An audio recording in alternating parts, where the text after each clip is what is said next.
Mes propos m'amènent en des temps bien éloignés de l'actualité. Pourtant, ce qui s'est passé le vendredi 13 novembre implique très directement le texte dont je tente de comprendre l'histoire.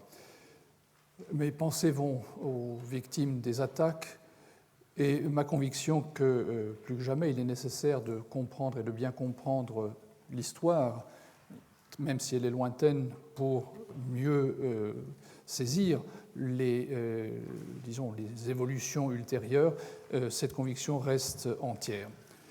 Je vais aujourd'hui vous inviter à une réflexion un petit peu austère, dans la mesure où le sujet qui m'occupe croise également l'actualité, une actualité un peu plus lointaine, mais qui nous invite à nous poser sérieusement des questions sur la méthode à suivre. L'été dernier, vous avez tous vu d'une manière ou d'une autre sur Internet, dans vos journaux, dans des revues, cette nouvelle sensationnelle, la datation par des méthodes scientifiques d'un fragment pris sur un feuillet conservé dans une bibliothèque de Tübingen. L'année dernière, c'était de Birmingham, pardonnez-moi. L'année dernière, c'était de Tübingen dont il s'agissait, une datation qui là aussi avait suscité beaucoup d'agitation, même si elle restait un peu en deçà de ce qui s'est passé cet été. La direction de la bibliothèque de Birmingham a relâché ces résultats de manière, à mon sens, un peu légère, dans la mesure où il manquait sans doute un certain recul pour apprécier les résultats qui étaient mis à la disposition d'un plus large public sans lui expliquer exactement de quoi il s'agissait. Le laboratoire à qui avait été confié l'échantillon de parchemin avait conclu que ce dernier, donc le parchemin, c'est toujours ce qu'on date, le parchemin pouvait être daté entre 568 et 645. La date de 645, qui correspond au tout début du règne du calife Osman, qui, je vous le rappelle, règne de 644 à 656, était certes un peu problématique dans la mesure où la mise par écrit sous le règne de ce calife a en principe commencé après 650, c'est-à-dire 5 ans après la limite supérieure de la datation. Mais comme la recension d'Abou Bakr, dont nous parle également la tradition, est légèrement antérieure, on pouvait somme toute s'accommoder de ce résultat. Remonter davantage était en revanche plus difficile, du moins pour une bonne partie de l'opinion musulmane qui considère que le Coran n'avait pas été mis par écrit du vivant de Muhammad. Aussi, à l'annonce de ce résultat, un certain nombre de fidèles parlaient avec émotion de ces feuillets contemporains des compagnons de Muhammad. C'était bien sûr ne prendre en considération que la branche la plus récente de la fourchette fournie par les scientifiques. D'autres commentateurs, bien vite, exploitaient le résultat de manière plus cohérente en prenant en considération toute la période couverte et on concluait que les feuillets avaient donc pu, ça n'est pas sûr, mais enfin avaient pu être mis par écrit avant Muhammad et ainsi remettaient en cause l'histoire bien admise de l'islam. Cette découverte, qui n'en est en fait pas vraiment une, m'amène à revenir à cette question qui est fondamentale pour le propos qui est le mien actuellement, qui est de savoir comment identifier, comment reconnaître un manuscrit du Coran de période omeyyade.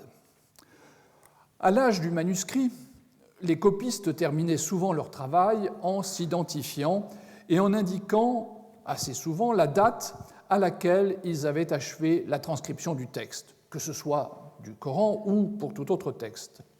Ce document, similaire à celui que vous avez sous les yeux, qui est un manuscrit postérieur puisqu'il est daté de 669 de l'Hégire, ce document, qui se distingue du texte proprement dit, est ce qu'on appelle en jargon technique un colophon. Il a certainement existé dès une époque assez haute dans la tradition manuscrite arabe. Un auteur du XIIe siècle, spécialiste de la transmission du Coran, rapporte dans une de ses œuvres avoir vu un manuscrit coranique de la première moitié du VIIIe siècle dont il reproduit consciencieusement le libellé.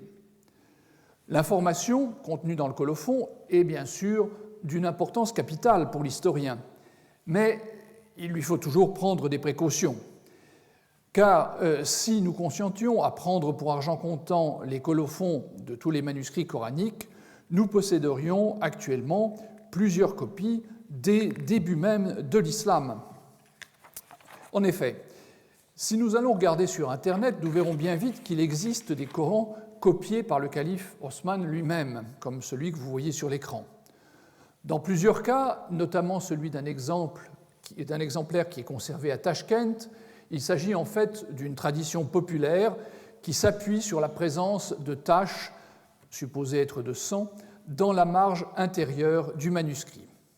Ça aurait été le sang versé par l'infortuné calife lorsque les émeutiers l'assassinèrent dans la demeure médinoise où il résidait.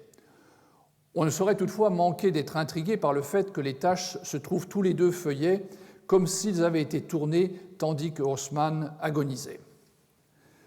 Dans d'autres cas, et c'est celui que vous avez sous les yeux, nous avons un colophon apparemment en bonne et due forme.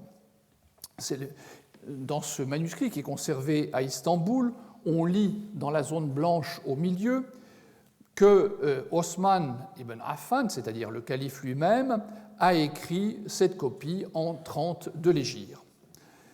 En y regardant de plus près, on constate que l'écriture est posée sur un fin morceau de papier qui lui-même a été collé sur une enluminure dont le style est typique du Xe siècle, une enluminure qui appartenait à l'origine à un manuscrit de format vertical qu'on a basculé sur le côté et auquel on a ajouté dans la marge extérieure cet ornement semi-circulaire qui permet donc de lui donner une orientation orientale. Nous avons donc là un exemple nullement surprenant, assez commun finalement, de ces pieuses forgeries de reliques dont on connaît plus ou moins l'histoire à partir des XIe, XIIe siècles et dont nous avons d'amples témoins. Donc il y a Osman qui est supposé avoir écrit ce manuscrit, mais Ali aussi a d'autres manuscrits à son actif, etc., etc. Si nous écartons donc ces pieuses reliques qui ne nous intéressent pas dans la mesure où elles sont toujours postérieures à la période qui nous intéresse, est-ce qu'il reste réellement des copies datées par un colophon de la période omeyyade? Et la réponse sur ce point est absolument négative, ou du moins jusqu'à ce jour, nous n'avons aucun témoignage daté directement. Nous sommes donc réduits à rechercher d'autres pistes pour identifier des manuscrits coraniques qui ont été produits entre 661 et 750, c'est-à-dire la période omeyyade. La conséquence directe de cette situation est que les contours chronologiques sont bien sûr beaucoup moins précis. C'est-à-dire que ce que nous allons pouvoir faire au plus, c'est dire que le manuscrit a été copié vers telle date, aux environs de telle date. Mais ça veut dire par exemple que pour la fin de la période omeyyade, 750, nous aurons des manuscrits qui ont pu être copiés en 749 ou en 752 sans que nous ayons les moyens de dire ce manuscrit est réellement omeyyade. Il a pu être copié sous les premiers abbassides, puisque vous imaginez bien que ni les styles d'écriture ni les styles décoratifs se commandaient par un décret califal pris à Bagdad, qui n'était pas encore tout à fait fondé en 750, pour dire à partir de demain, tout copiste du Coran devra écrire de telle et telle façon. Les choses se passaient plus lentement dans la mesure où les copistes ne changeaient pas d'habitude, ne changeaient pas de façon de faire du jour au lendemain.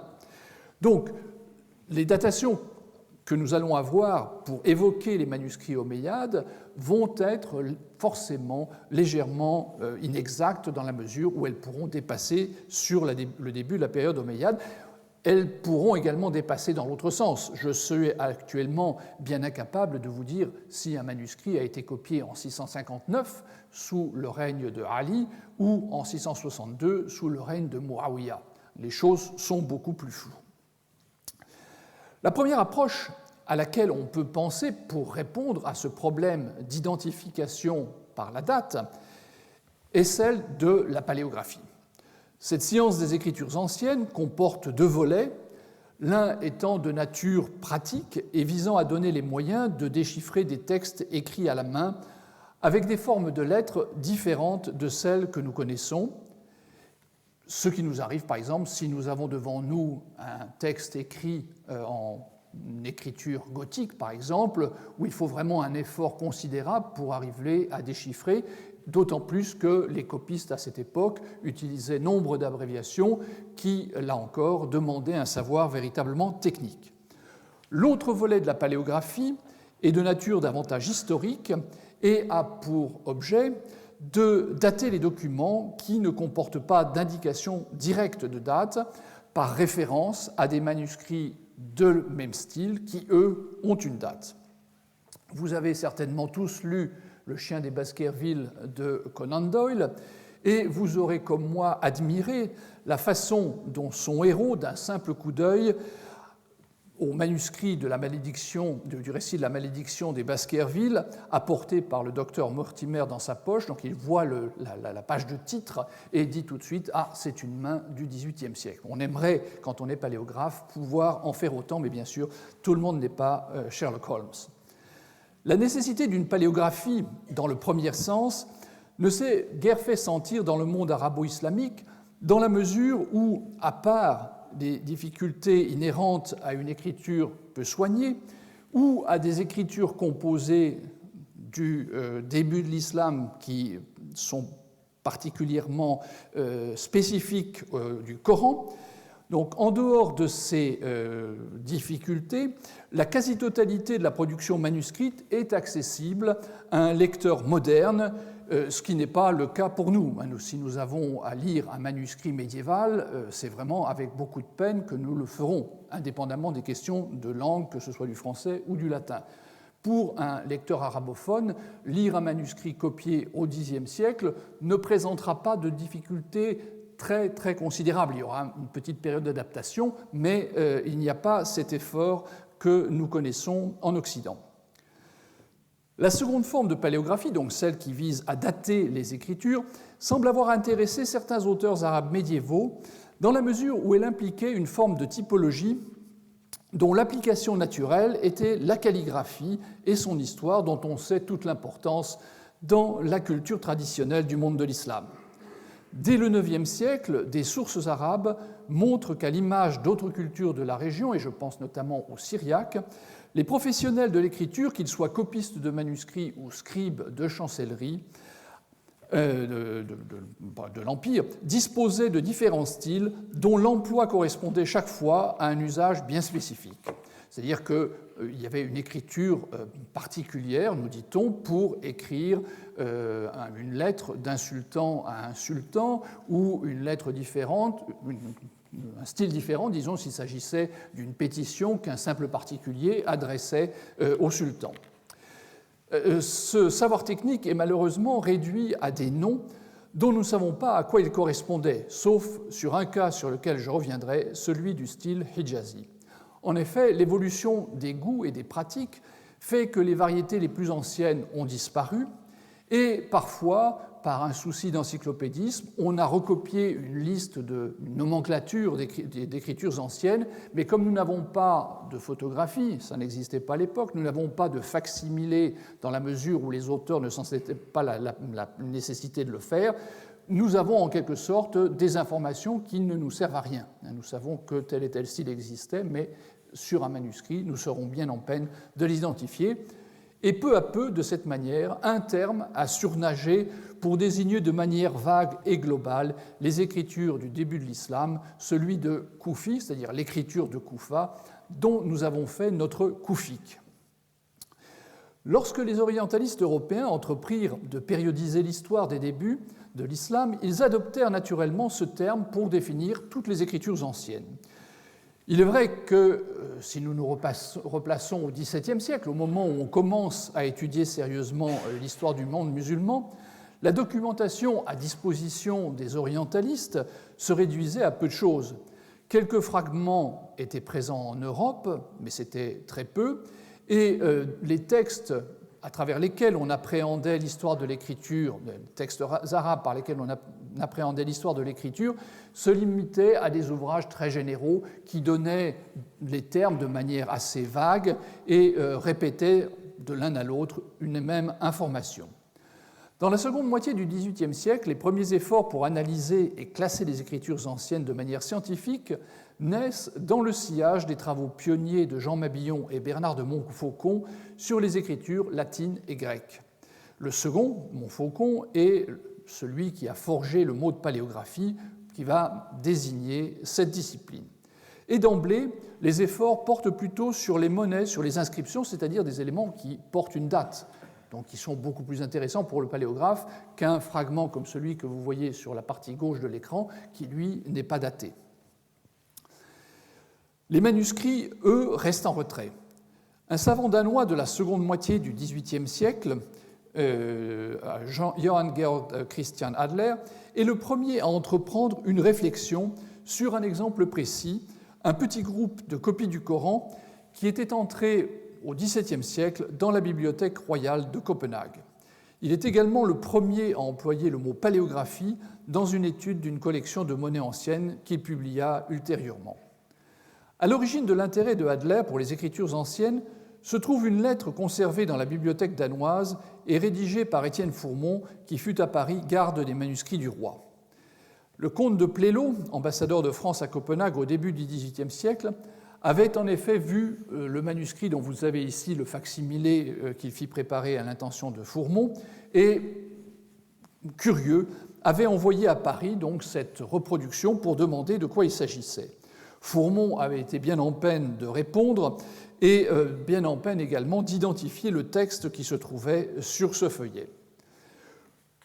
Un peu plus tard, Adler rencontra donc cette lettre et, sans doute eut-il un moment de divertissement en voyant l'opinion de Fourmont, et jugea nécessaire de rédiger un petit traité pour donner des éléments plus concrets pour comprendre l'histoire des écritures anciennes de l'islam.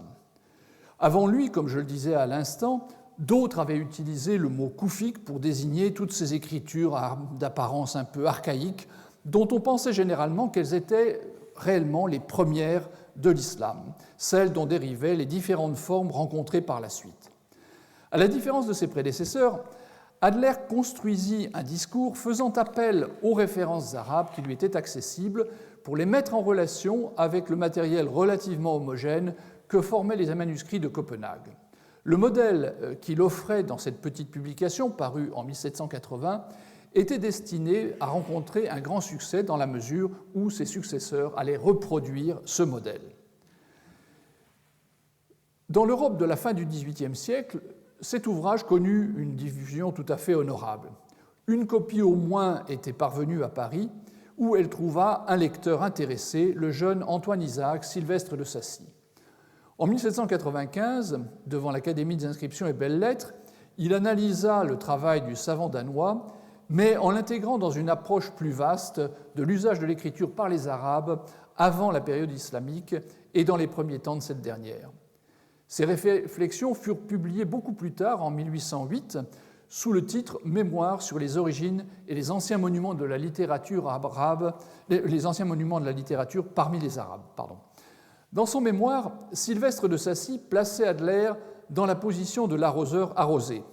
En effet, le savant danois avait utilisé les sources qu'il connaissait pour faire une critique de Fourmont, mais ces sources n'étaient pas forcément les meilleures. Sylvestre de Sacy disposait à Paris d'une collection de manuscrits qui commençait à être tout à fait honorable et où, avant tout, figurait une copie d'un ouvrage important, le Fihrist d'An-Nadim, un auteur du Xe siècle qui propose une bibliographie de tous les ouvrages arabes connus à son époque. Au sein de l'immense littérature arabe, le Fihrist est la seule œuvre connue à ce jour qui contienne quelques mots qui puissent être mis à profit par le paléographe intéressé par les débuts de l'islam. Dans le chapitre qu'An-Nadim consacre aux Écritures, figure en effet un court passage où il décrit sommairement l'écriture de la Mecque au début de l'islam. Sylvestre de Sacy était à même de croiser cette information avec une autre citation de la même œuvre dans un ouvrage plus tardif, le Kashf az-Zunun de Haji Khalifa, qui est aussi une bibliographie mais d'époque ottomane, où il avait cette même citation. Le texte est le suivant, ainsi parle Mohammed ibn Ishaq al-Nadim. La première des écritures arabes fut l'écriture de la Mecque, et après celle de Médine, puis celle de Basra, puis celle de Koufa. En ce qui concerne les écritures de la Mecque et de Médine, leurs alifs sont tordus vers la droite de la main et étirés en hauteur, et leur apparence est légèrement inclinée.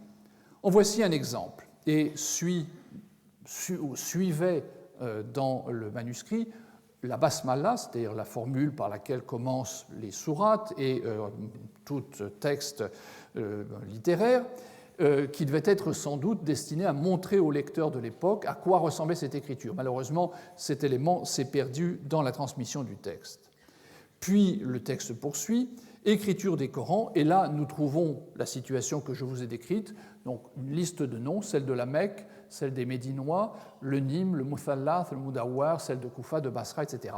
De cela, malheureusement, on ne peut rien faire. En revanche, la première partie est beaucoup plus intéressante.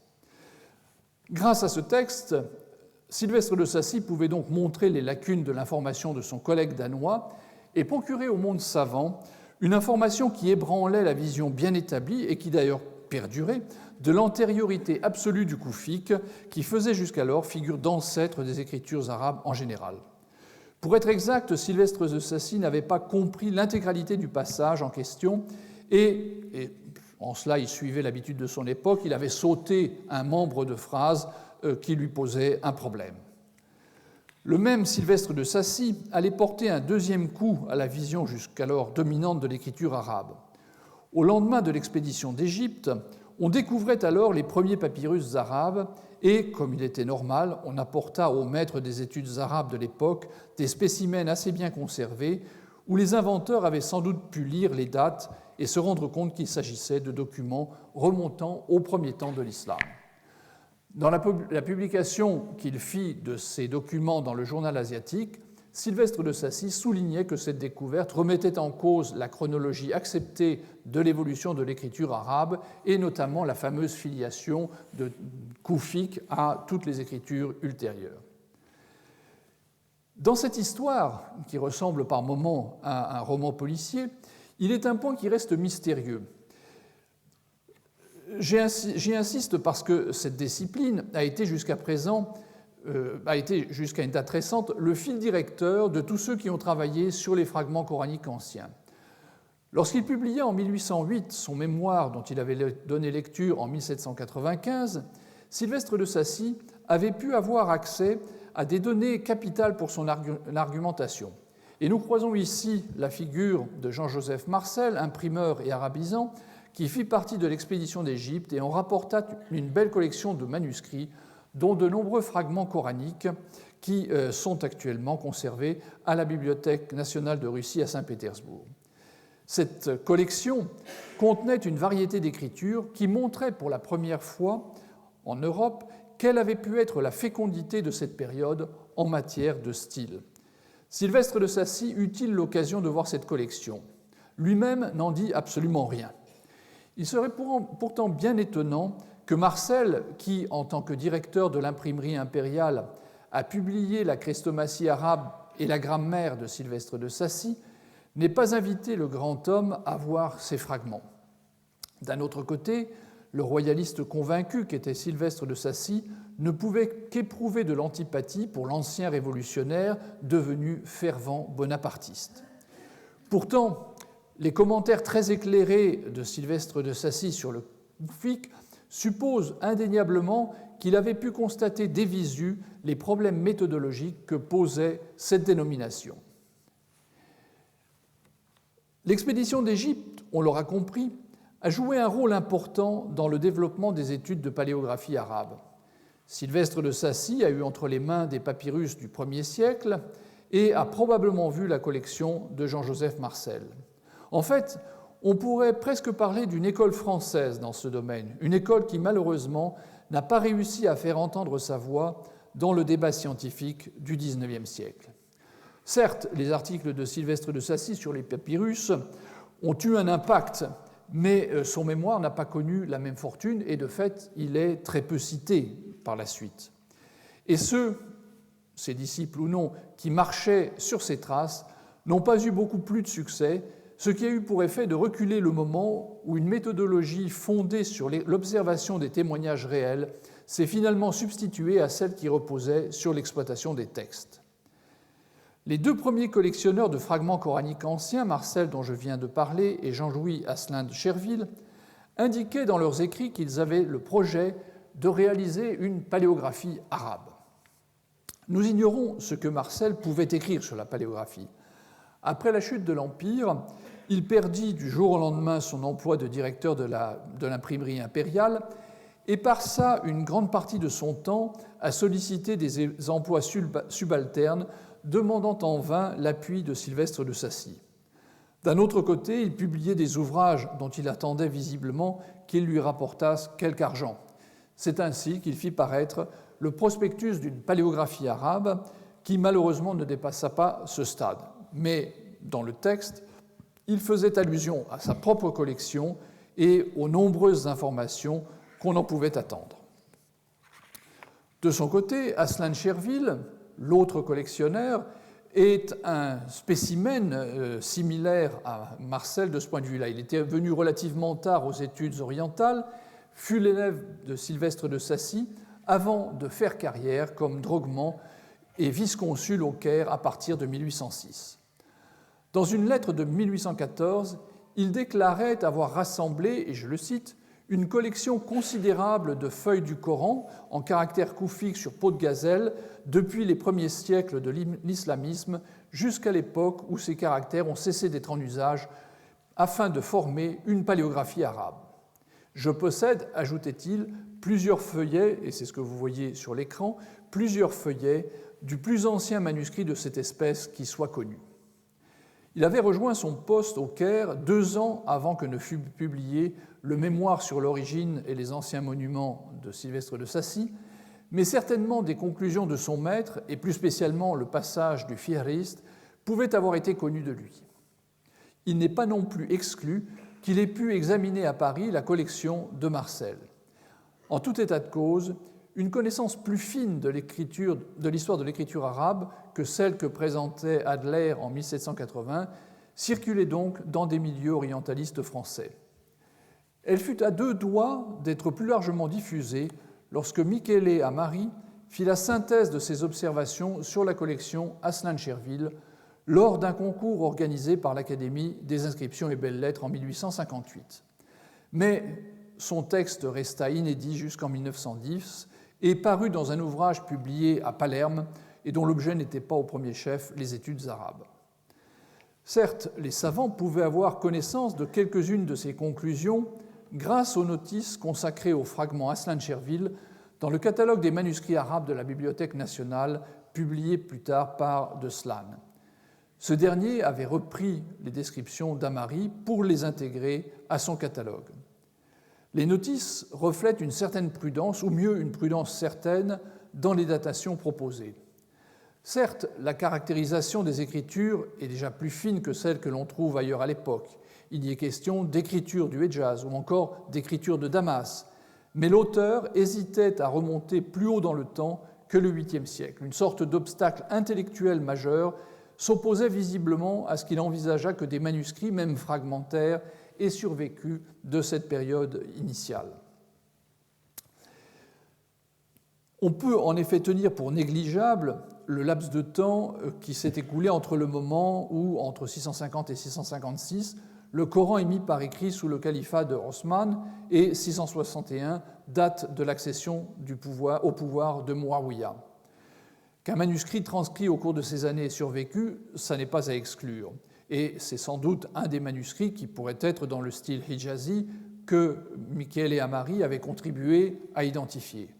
Mais comment identifier un manuscrit de ce genre? Comment le distinguer de manuscrits légèrement postérieurs? Les caractéristiques, de toute évidence, n'auraient pas été considérablement différentes et n'auraient pas permis de distinguer l'un de l'autre. Quoi qu'il en soit, des descriptions dans un catalogue ne pouvaient avoir l'impact d'une monographie ou d'un article documenté. Il n'est donc pas étonnant que les progrès consécutifs au travail d'Amari aient été minces ou plutôt ponctuels.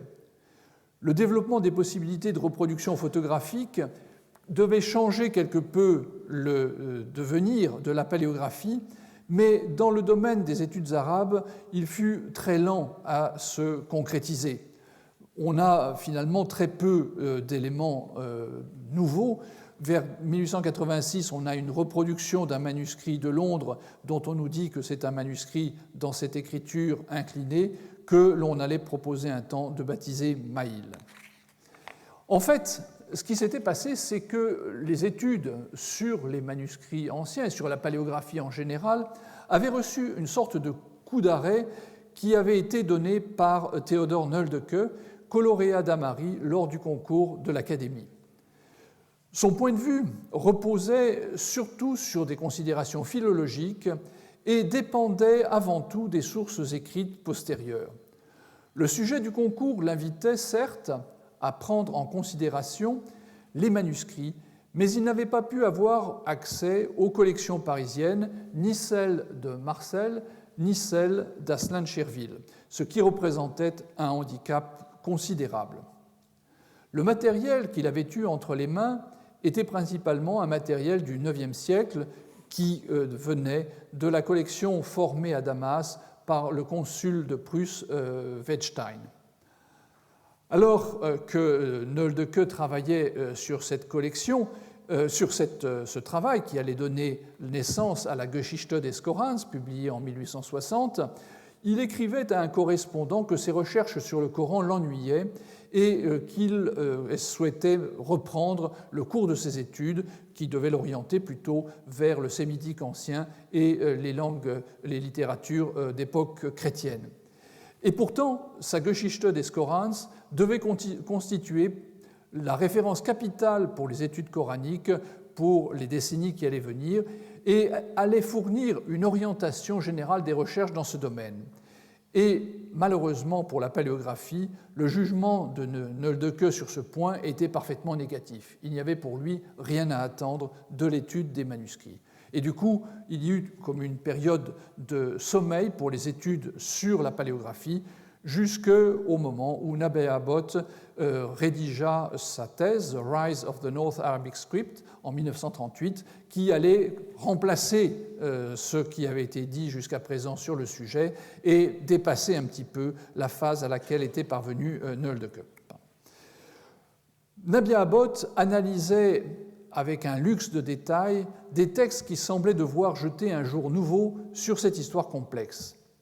Il s'agissait à l'origine d'un travail de doctorat de l'Université de Chicago dont le support était formé par la collection de fragments coraniques anciens conservés dans cette institution. Le support était à vrai dire mince dans la mesure où le nombre des feuillets était infime et la jeune chercheuse, dont on a pu apprécier par la suite le talent à ouvrir des portes et embrasser des perspectives assez vastes, la jeune chercheuse dut assez vite mesurer les limitations de son sujet et considérer qu'elle devait trouver une solution pour respirer un petit peu. Tout cela se passait, en outre, en un temps où les voyages étaient plus difficiles qu'aujourd'hui et où il lui était de ce fait impossible d'envisager d'aller à Paris, d'aller à Berlin, d'aller à Tübingen ou même en Orient pour chercher des manuscrits qui auraient pu alimenter son propos. Le seul matériel comparatif disponible était formé par les quelques feuillets reproduits dans des albums de paléographie qui se réduisaient en fait à 3 ouvrages. Aussi, l'exploitation des textes était pour elle une bonne manière de combler les lacunes d'une documentation qu'on pourrait qualifier d'indigente.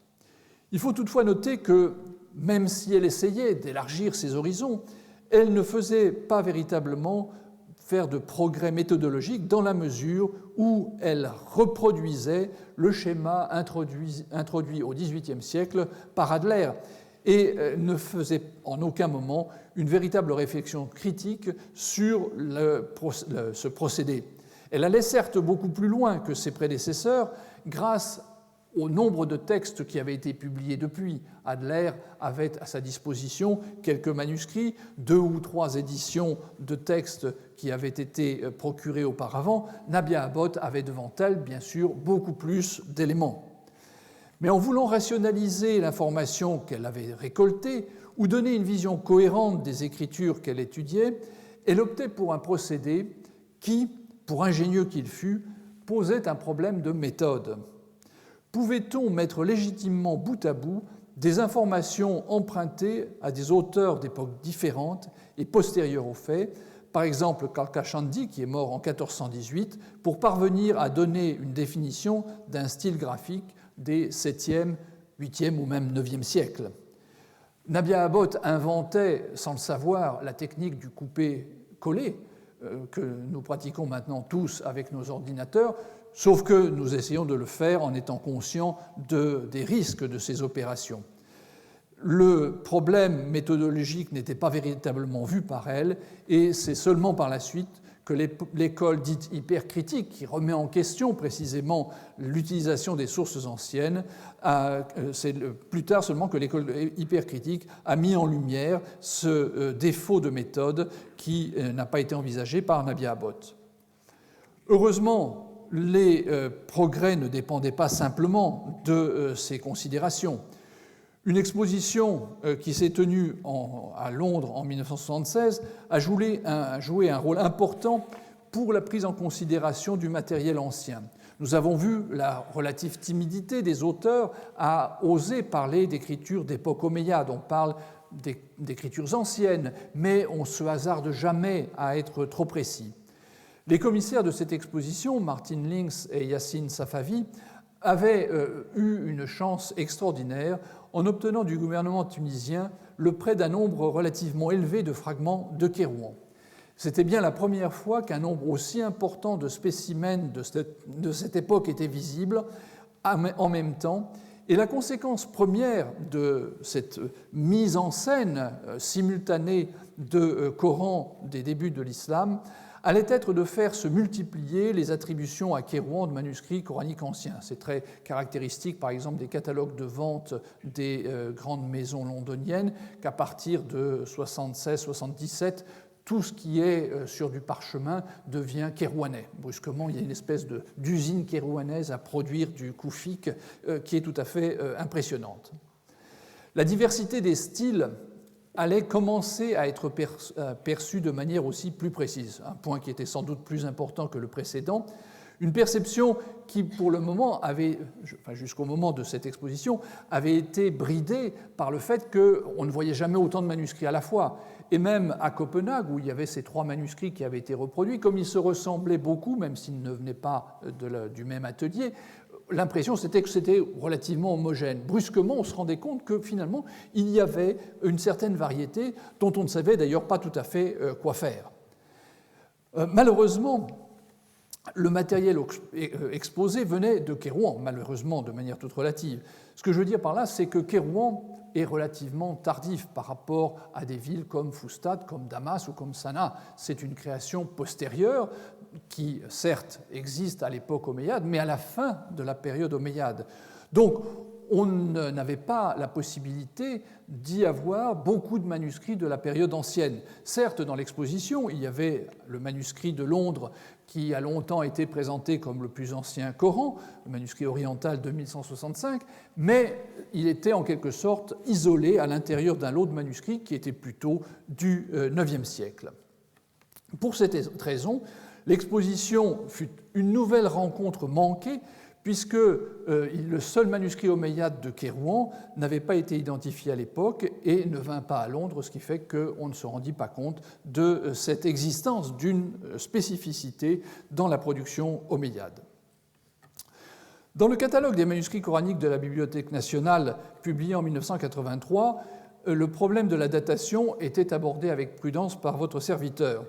J'observais en effet les règles qui s'imposent aux paléographes, à savoir constituer des séries de documents et tirer de chacune d'elles les dates qu'elle contient pour permettre de dater l'ensemble. Mais comme bien sûr aucun manuscrit n'avait de date, je me trouvais là aussi me heurter à cette espèce de cercle vicieux qui fait qu'on n'avait pas de date de manuscrit daté pour dater le reste, et on pouvait donc simplement espérer faire de la typologie.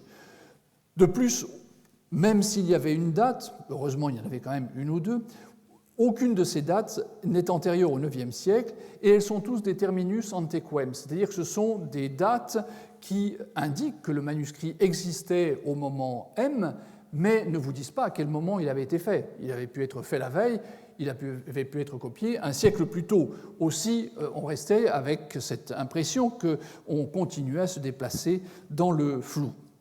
La seule exception, c'était bien sûr le Hijazi, qui, lui, nous était décrit par An-Nadim dans le Fihrist, et pour lequel on pouvait se dire bon, c'est l'écriture des débuts de l'islam, des premières décennies de l'islam. La méthode paléographique et la nécessité de disposer de séries homogènes représentaient donc un obstacle si la documentation disponible ne reflétait pas de manière satisfaisante l'état de la production manuscrite d'une époque donnée. C'est donc précisément le cas de la collection Aslan-Chervil, très riche pour certains styles, mais très pauvre pour d'autres.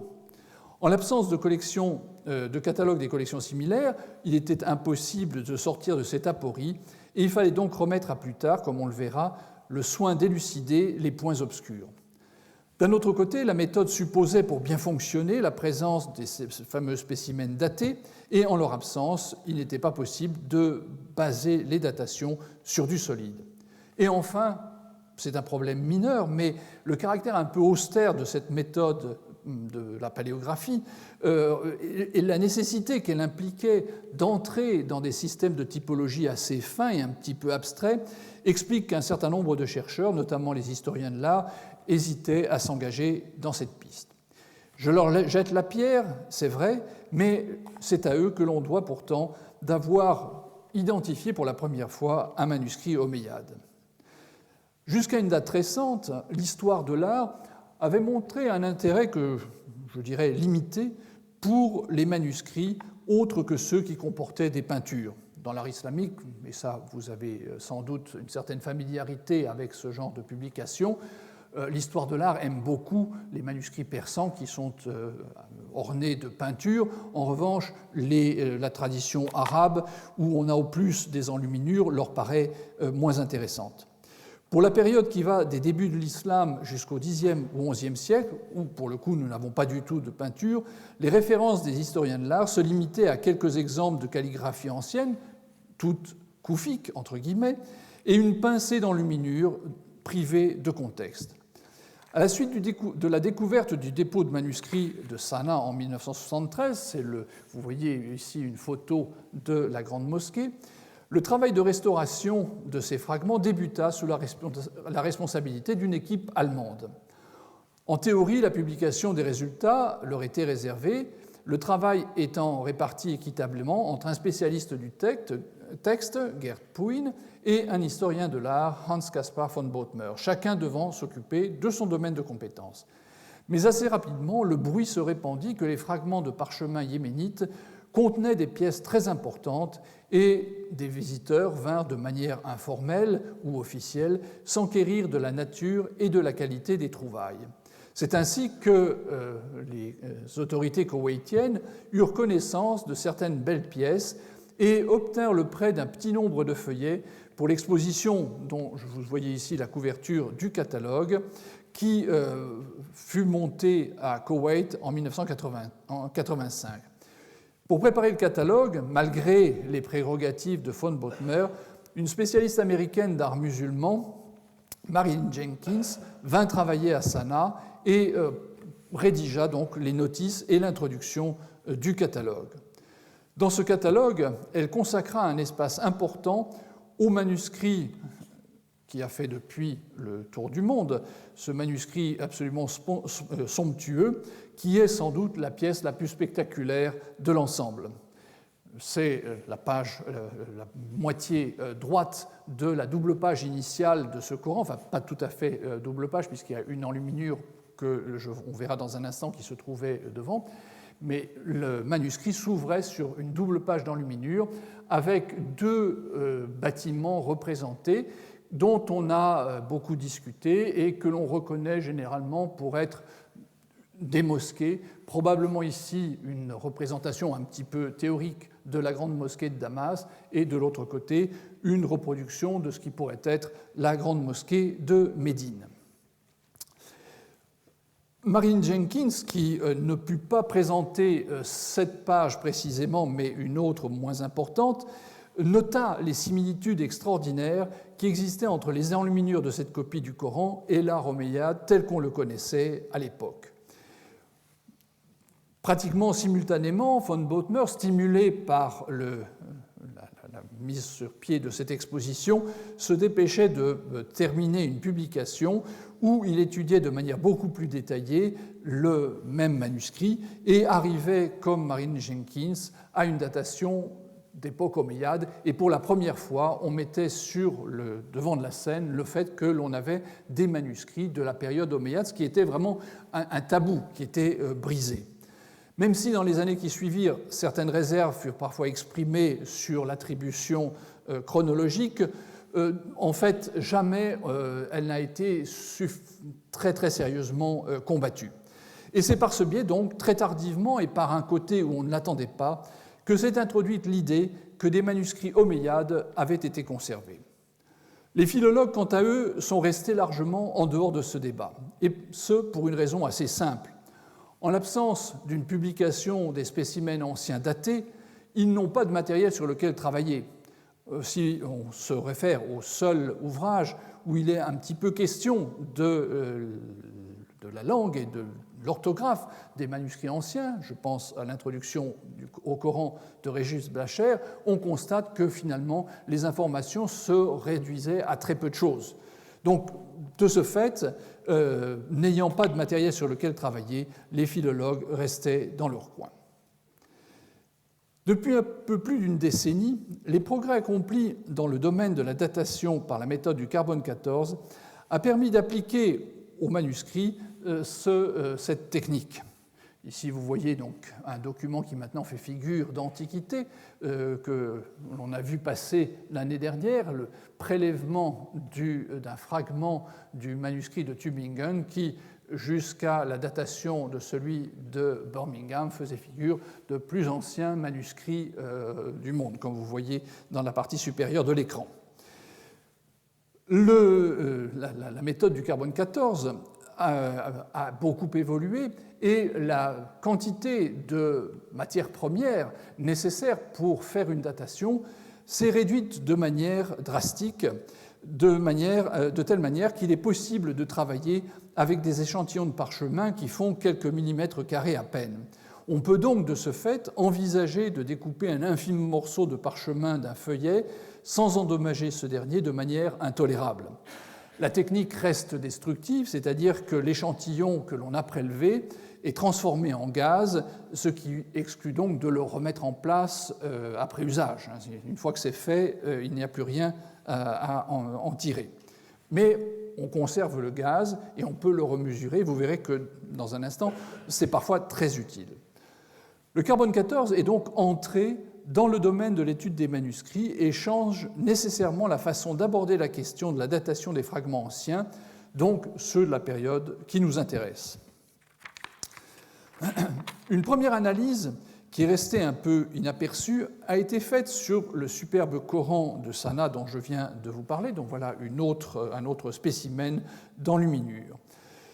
Le résultat a été publié en 1999 de manière un peu imprécise, puisque seule la fourchette chronologique était indiquée, et celle-ci couvrait une période s'étendant de 657 à 690, c'est-à-dire disons, les débuts de la période omeyyade, mais dans la publication, Hans Caspar von Bothmer, puisque c'est lui qui a publié ce résultat, indiquait que la datation qu'il retenait quant à lui en tant qu'historien de l'art était plutôt dans les années 710-715, sous le règne d'Al-Walid Ier. L'interprétation de l'historien de l'art se fondait sur des arguments de nature codicologique, mais surtout se fondait sur l'histoire de l'art. De toute évidence, l'extrémité inférieure de la fourchette était beaucoup trop précoce, puisqu'elle coïncide avec le début du règne de Ali, à un moment où ce type de manuscrit n'était pas encore envisageable, ne serait-ce parce qu'il ne laissait pas de place pour le style hijazi, puisqu'il aurait fallu le placer, disons, pendant 2-3 ans. Imaginez que les copistes utilisent ce style très archaïque et puis du jour au lendemain deviennent des calligraphes absolument professionnels. À peu près vers la même date, Efim Rezvan faisait analyser un manuscrit qui est un petit peu postérieur, le manuscrit E20 de l'Institut d'études orientales de Saint-Pétersbourg. Dans ce cas, le résultat, entre 775 et 995, nous propulsait d'une part beaucoup plus tard, puisqu'en pleine période abbasside, et surtout 775-995, avec une datation, une fourchette de 2 siècles, autant ne rien avoir. On savait de toute façon que ce manuscrit était ancien et le résultat du carbone 14 n'apportait pas grand-chose. Et le même commentaire a pu être fait pour une ou deux autres datations de manuscrits plus récents pour lesquels finalement le carbone 14 apportait peu. Il me semblait important pour commencer à employer efficacement cette méthode dans nos recherches sur les Corans anciens de dater un fragment provenant d'un manuscrit possédant déjà une datation incontestable, en d'autres termes un colophon. Or, je vous l'ai dit au début, il n'existe pas de manuscrit coranique daté de manière précise pour la période ancienne. Il faut attendre le Xe siècle pour avoir un colophon d'un manuscrit coranique. Jusqu'à ce moment, les dates sont associées à des manuscrits qui sont soit des actes de dépôt de l'exemplaire en faveur d'une institution religieuse, généralement une mosquée, ou une date de naissance, de décès d'un possesseur, porté par un possesseur du manuscrit. De fait, il fallait se tourner vers une autre situation. Kérouan offrait le lieu idéal pour tester la méthode. Nous avons à Kérouan un ensemble de manuscrits qui ont été offerts à la Grande Mosquée au début du XIe siècle. Et longtemps, ce manuscrit et 3 autres qui appartiennent à peu près au même type d'écriture étaient employés comme un argument pour démontrer l'archaïsme et le conservatisme des milieux kérouanais qui, en plein XIe siècle, auraient continué à utiliser des écritures qui étaient à la mode au IXe siècle. Cette explication m'avait toujours paru un peu hâtive et grâce à un concours de circonstances très heureux, je pus obtenir des fragments de parchemin venant de ces manuscrits. Et le résultat a été très clair. Les copies n'étaient pas du XIe siècle, mais largement antérieures, et permettaient de soutenir qu'ils avaient été copiés probablement au IXe siècle, même si certaines des datations au carbone 14 nous amènent même au VIIIe siècle. Malheureusement, il n'y avait pas de manuscrit plus ancien de la période pour lequel je pouvais obtenir un échantillon. Je me tournais donc vers ce manuscrit, un manuscrit célèbre qui est également du XIe siècle, le Coran dit de la nourrice, qui a été réalisé à Kérouan en 1020 par un certain Ali ibn Ahmad al-Warraq, qui nous dit tout ce qu'il a fait. Il a copié le texte, il a assuré l'ajout de la vocalisation, il l'a enluminé, il l'a relié. Bref, on a un ensemble d'informations absolument uniques pour ce manuscrit. Et grâce à un fragment de parchemin qui en provenait, j'ai pu faire une datation dans un laboratoire français. Le résultat brut a permis de calculer une fourchette, comme vous le voyez, allant de 871 à 986, avec une probabilité de 95%. Le laboratoire proposait en outre 3 dates probables pour le manuscrit, rangées selon un ordre décroissant de probabilité. C'est à la ligne inférieure, 937, 895 et 785. La plus récente, 937, la plus proche du colophon du manuscrit, est toutefois séparée de ce dernier par 83 ans.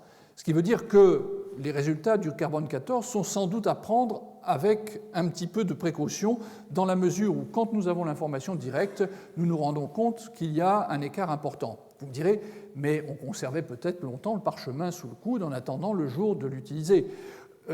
Qui d'entre nous a chez lui une ramette de papier datant de son grand-père qui n'est pas encore utilisée, mais qu'il attend d'utiliser pour écrire à ses petits-enfants? Je ne pense pas que ce soit un cas très rare. En fait, et pour le papier et pour le parchemin, une chose est sûre, c'est qu'on l'utilise généralement dans les 20 années qui suivent. On ne le stocke pas très très longtemps. Donc ça nous amenait à considérer les choses avec un œil critique. Dans d'autres cas, les datations sont même carrément impossibles. Voilà le fameux palimpseste dont je reparlerai par la suite, et voilà le résultat d'une série d'analyses.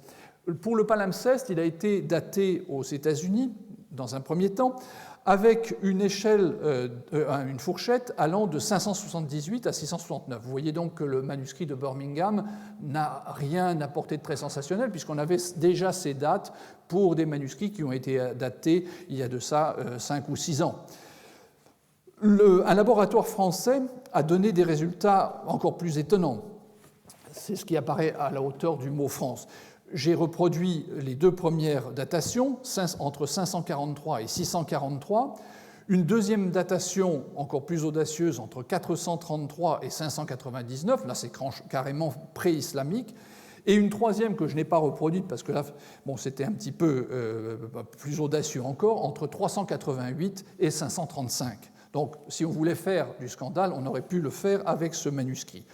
Il s'agit de toute évidence de résultats aberrants, et un laboratoire suisse a repris la dernière date que j'ai mentionnée, entre 388 et 535, et est arrivé à un résultat entre 595 et 650, c'est celui qui vous est indiqué à la hauteur de correction, ou un autre laboratoire, 565-660, c'est la deuxième ligne de cette fourchette, donc de cette ligne correction.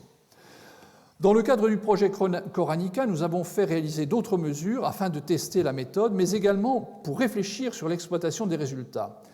Pour ma part, je vois un aspect positif qui est de nous donner une chronologie absolue des manuscrits.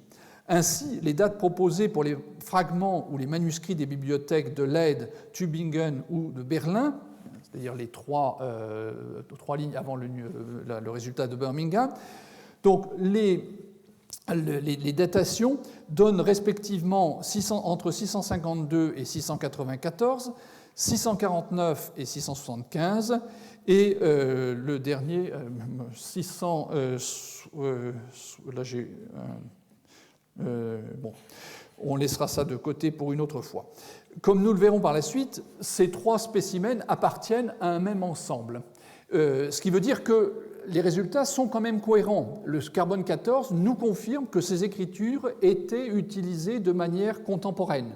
Donc ça, c'est un point très positif, ça coïncide bien avec quelque chose de réel. En revanche, la date elle-même doit être reprise avec un certain œil critique, dans la mesure où si ces trois manuscrits, qui sont à mon sens d'une phase postérieure, datent des années 650 à 700, pour dire les choses curieusement, de manière synthétique, où est-ce qu'on met le Hijazi ? On n'a plus de place pour le mettre. Donc il y a sans doute un problème dans l'analyse de ces résultats. Et les fourchettes définies par la méthode 14 sont sans doute beaucoup trop hautes dans le temps et doivent être globalement rajeunies, peut-être d'un demi-siècle au moins.